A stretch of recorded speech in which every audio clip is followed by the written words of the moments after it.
Hello and welcome to the video. If this is your first time here, my name is Mike. If you've been here before, my name is still Mike, but you would have known that already. Now I know I'm a little behind the curve on this one because this happened several months ago now and I was waiting to see what shook out.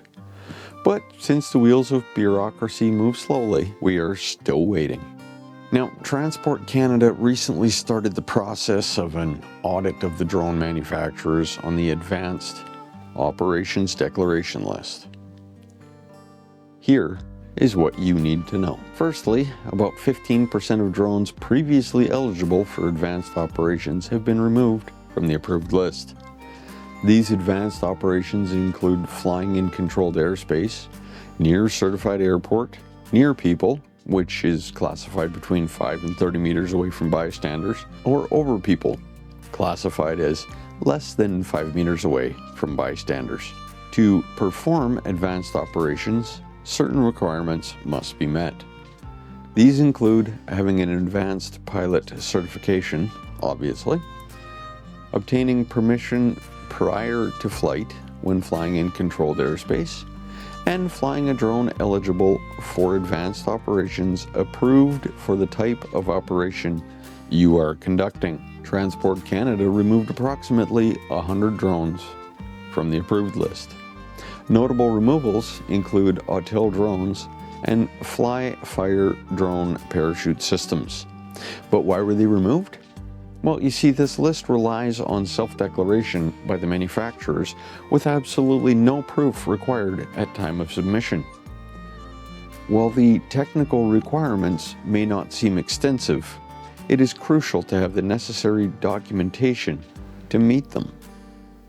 I mean, to be allowed to fly in controlled airspace, your drone only needs an accuracy of 10 meters horizontally and 16 meters vertically. To fly near or over people, a single point of failure may only have a remote possibility of serious injury to persons on the ground. Now, failure to provide the documentation, should Transport Canada come looking for it, could result in the drone being pulled, as we're seeing now, and fines of up to $15,000 per model. Drone manufacturers were contacted in September of 2023 and given a month to provide the required documents.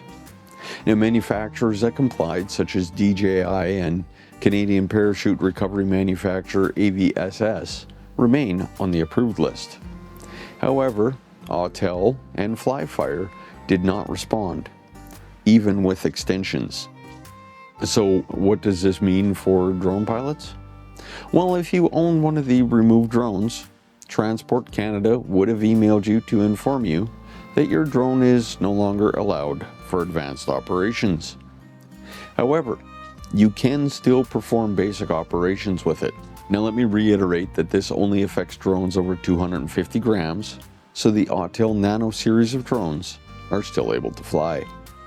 One workaround is to re-register your drone, especially if you registered with a FLIR parachute system. Now, if you're losing money due to your drone being removed from the list, contacting the manufacturer is advisable.